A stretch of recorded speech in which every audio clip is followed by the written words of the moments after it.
Welcome to journalist dairy. 2026 Andhra రైతులకు 22A 22A సంకటం, కష్టం. భూములు దిగమింగుతున్న దళారులు, బ్రోకర్ సొంత భూమిని అమ్ముకోలేక పచ్చని పొలంలో కన్నీళ్లు పెట్టుకుంటున్న రైతుల ఆవేదన మీకు తెలుసా? దశాబ్దాలుగా సాగు చేసుకుంటున్న భూమి రాత్రికి రాత్రి నిషేధిత జాబితాలోకి ఎలా వెళ్ళిపోయింది?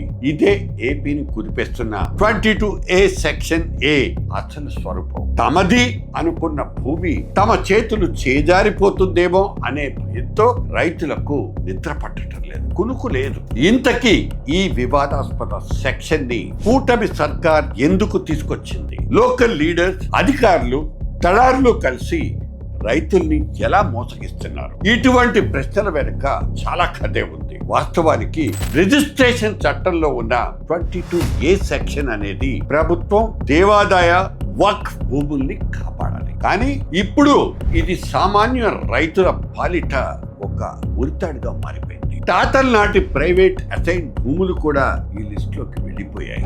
ఇది అధికారుల పొరపాటుతో జరిగిందా, లేకపోతే భూ యజమానుల్ని కాళ్ల బేరానికి రప్పించుకుని అందిన కాడికి దోచుకోవడానికి ఈ స్కెచ్ చేశారా?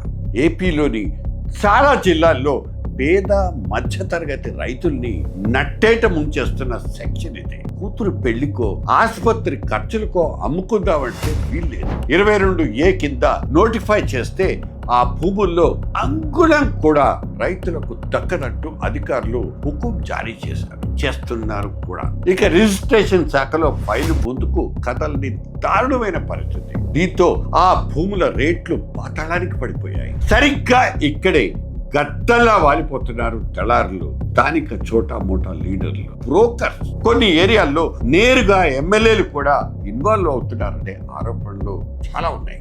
ఇటువంటి బ్రోకర్స్ బాధితులైన రైతుల్ని గుర్తించి వారికి వల వేస్తున్నారు. ఆఫీసర్లతో మాట్లాడి 22A నుంచి తీయించేస్తాం అంటూ అమాయక రైతుల దగ్గర లక్షలు తట్టుకుంటున్నారు. VRO, MRO స్థాయి నుంచి కొంతమంది లోకల్ ఎమ్మెల్యేల వరకు ఈ మిలాఖత్ నడుస్తోంది. సోషల్ మీడియాలో ఇది ఒక హాట్ టాపిక్ గా మారిపోయింది. అధికారంలో ఏ పార్టీ ఉంటే ఆ పార్టీ నేతలదే ఈ సెటిల్మెంట్. ఈ సమస్య మీద స్పందించిన కూటమి ప్రభుత్వం 1954 ముందున్న అసైన్డ్ మాజీ సైనికుల భూముల్ని 22A నుంచి తొలగిస్తూ ఆదేశాలు ఇచ్చింది. ఓకే, జిల్లా కలెక్టర్లు రైతులకు న్యాయం చేస్తారంటూ బడా నేతలు కూడా నమ్మబలుగుతున్నారు. కానీ ఏ అధికారైనా ఒక్క ఆఫీసర్ అయినా రూల్ బుక్ ప్రకారమే నడుస్తారు, కానీ పేదలకు అన్యాయం జరుగుతోందన్న మాట చెవికెక్కించుకోరు కదా. కానీ నాయకులు అధికారుల మీదకు తోసేసి చక్కగా చేతులు దులిపేసుకుంటున్నారు. ప్రభుత్వం సమస్యను ఎలా పరిష్కరించాలో ఆలోచించాల్సిన అవసరం లేదా? ఉంది. పైకి రైతులకు అనుకూలంగా మాటలు చెప్తున్నా కింది స్థాయిలో మాత్రం పరిస్థితి ఏం మాత్రం మారలేదు. కాసులు సమర్పించుకుంటే తప్ప అధికారులు ఫైలు కదపడం లేదు. ఒకవైపు చంద్రబాబు ప్రభుత్వం భూముల సమస్యను ప్రక్షాళన చేస్తున్నామంటూ గొప్పగా చెప్తోంది. ఇంకోవైపు లంచం ఇచ్చుకోలేని రైతన్న రోడ్డున పడుతున్నాడు. అసలు ఈ వ్యవస్థను నడిపిస్తోంది ప్రభుత్వమా లేక అవినీతి అధికారులు, రాజకీయ నాయకుల మాఫియానా అనే అనుమానం వస్తోంది. గతంలో వైఎస్ జగన్మోహన్ రెడ్డి కేంద్ర ప్రభుత్వం ఆదేశాలకు అనుగుణంగా భూముల సమగ్ర సర్వే చేయించి సరిహద్దు రాళ్లు పాతితే ఇదే టీడీపీ నాయకులు రైతుల్లో అపోహలు సృష్టించారు కూడా.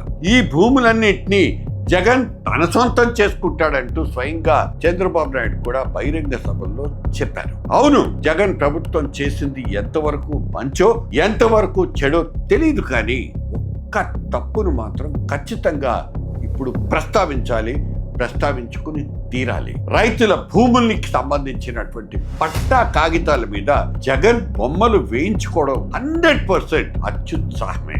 అంతేకాదు, భూముల సరిహద్దు రాళ్ల మీద కూడా జగన్ బొమ్మలు ముద్రించుకోవడం అవివేకం. ఆనాడు జగన్ ఏ తప్పైతే చేశాడో అచ్చం అటువంటి అనాలోచిత చర్య మూలంగానే ఇప్పుడు టీడీపీ కూటమి పాలనలో కూడా రైతులకు ఇబ్బందులు వచ్చి పడ్డాయి. ఇప్పటికైనా అధికార పక్షం అన్నదాతల గోడు వింటుందా? ఈ 22A పేరుతో పేద రైతులు ఉసురు పోసుకుంటున్న ఈ వ్యవస్థీకృత దోపిడీకి ముగింపుంటుందా? ఈ మొత్తం వ్యవహారం చూసిన తర్వాత ఒక్క సామెత గుర్తొస్తుంది. చట్టాలు ఈగల్ని పట్టుకుంటాయి కానీ కందిరీగల్ని వదిలేస్తాయి. ఏనుగులు దూరే సందులు వదిలేసి ఎలకలు దూరే కంకలు పట్టుకుంటారా?